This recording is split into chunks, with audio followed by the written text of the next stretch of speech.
आई मालिक। काजल भैया रउआ आ गई नी, रउआ हाथ मुंह धोली, हम खाना लगा देता नी। भैया ई लोग के हवन और इंकरा के घर में काहे खातिर लेके आयल बानी? अरे अरे काजल, अरे अरे तू इनका के नहीं जानत?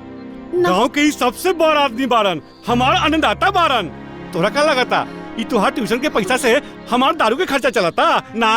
ये नु बारन जे रोज हमार ख्याल रखेलन। सरकार ये हमार बहन काजल ही है, पसंद आयल नु? बाकी 5 लाख से 1 रुपया कम ना ले। हाँ, समझ काजल, काजल आज से तोहार सब तकलीफ खत्म हो जाई बहन।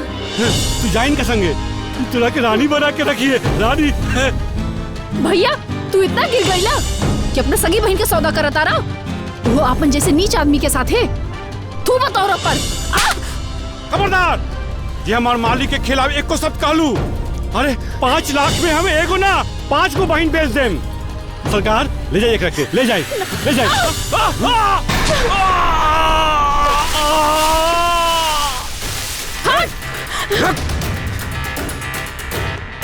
अरे रघु भाई, अरे कहाँ गई? पकड़ पकड़ो, पकड़ा नहीं।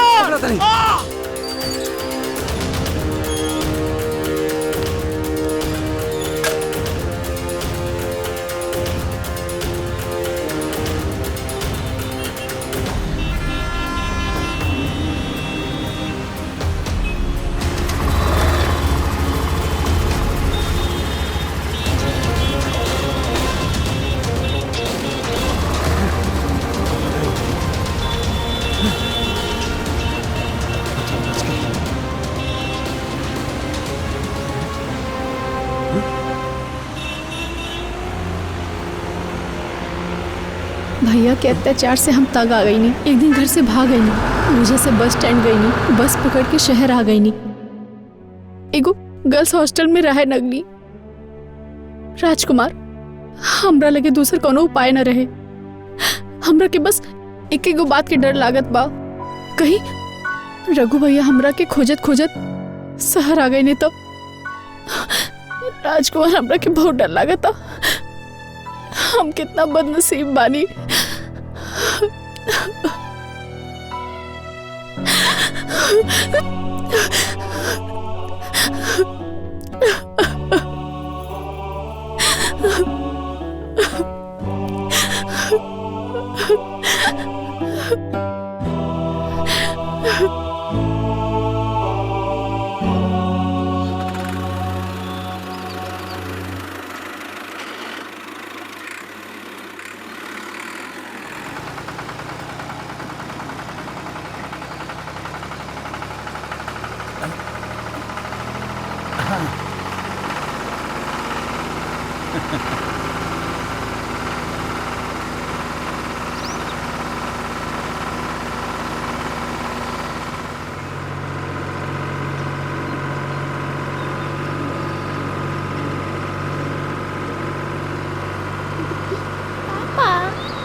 आराम से बबली, जा जा बाबूजी के पानी दे देता।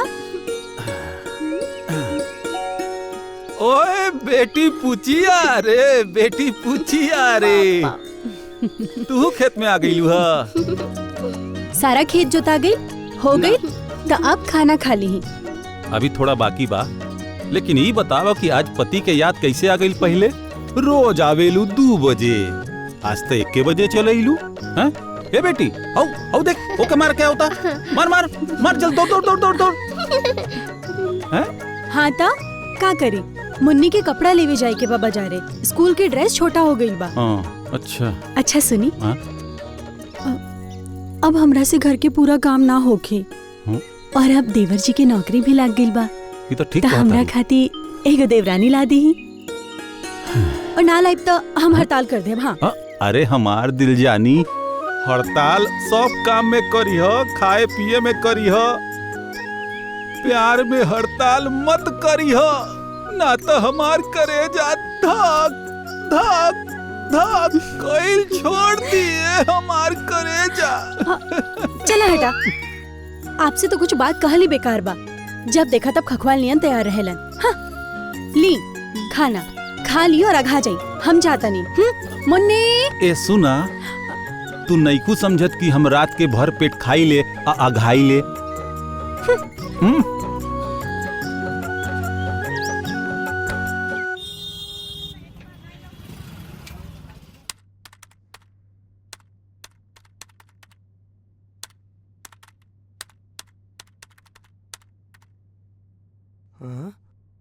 काजल के फोन ना आइल अभी ले।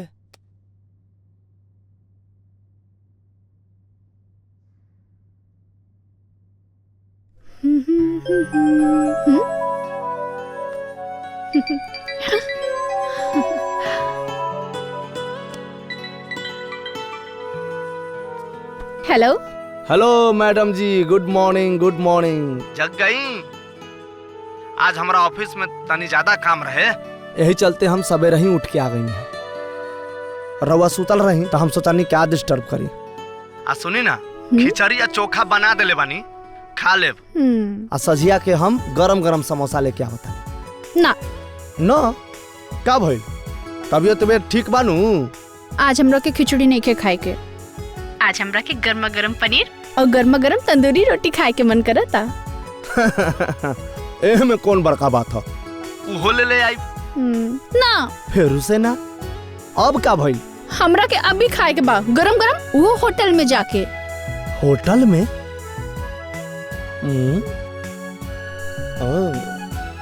दिमाग लगावे पड़ी।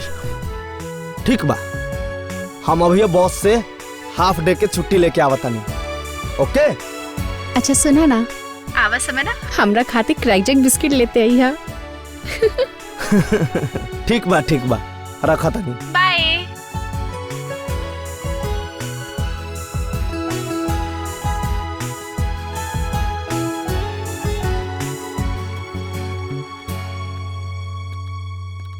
सर, आज का सब काम हो गई। दिखाइए।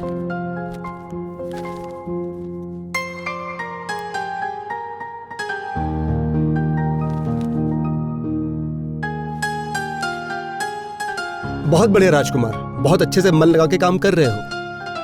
थैंक यू सर। ये लो, गुड, वेरी गुड। सर, हाँ एगो बात कहे के रहे। हाँ बोलो। हमरा हाफ डे छुट्टी चाहिए। ठीक है, जाइए। ठीक बा सर, थैंक यू। ठीक है।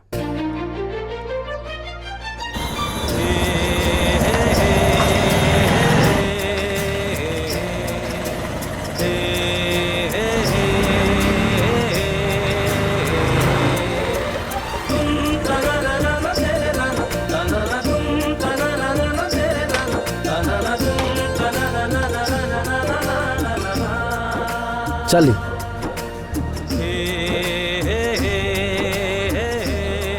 आई मैडम जी, ये हमर राम बाबू भैया के होटल है। राम बाबू? हाँ, हमरा गांव के एगो मंगरू चाचा बारन, उनकरे बेटा के नाम है राम बाबू। वो हमारे एकदम बड़ भाई जैसन बारन, उनकरे ये होटल बाबा। अच्छा बा।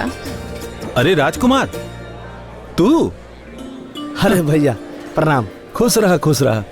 अरे दिलीप भैया के फोन आइल रहे, यही शहर में तू नौकरी करत बड़ा और इतना दिन के बाद आ जाइला। अरे भैया, अभी नया नौकरी लगल बा ना, तो तनी काम ज्यादा रहेला। और ही के बा? हमरा ऑफिस पर काम करे। इनके भूख लागल है तो लेके आ गई। अच्छा, तो बैठा। आई मैडम जी। अरे केहू खाना लगावा हो? जी मालिक। बैठी मैडम जी।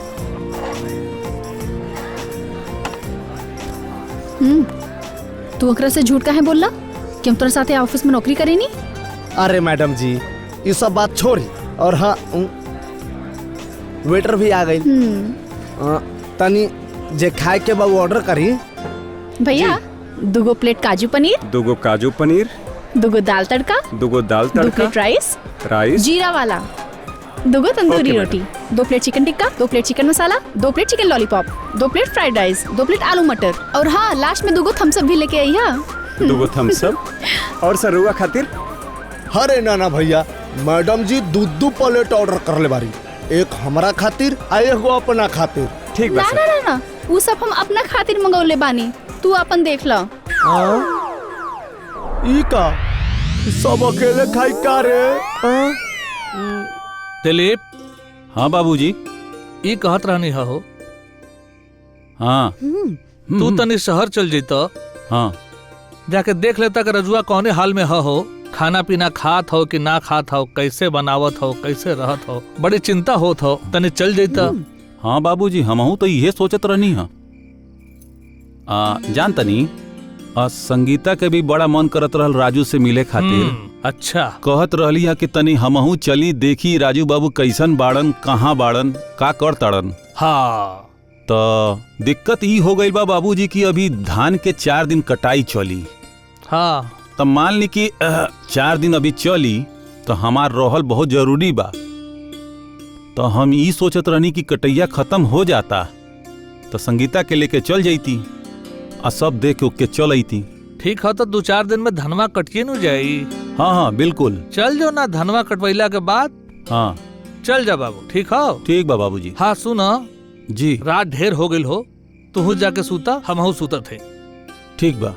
ठीक बा, जा। ठीक बा बाबूजी, जा जा बेटा।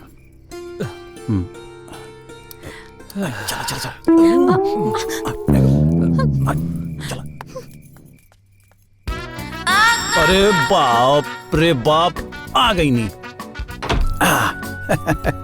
आ गई नी। आ गई ला हाँ। तो चुपचाप सुता, बड़ा एहसान कइले बड़ा। जल्दी बाप रे आके। बाप, काहे खिसियाइल बाड़ू? देखलू है ना बाबूजी के गोर दबावत रहनी। हाँ कहत तोहरो दबा दी। ली ठीक बा, दबाई। सूता।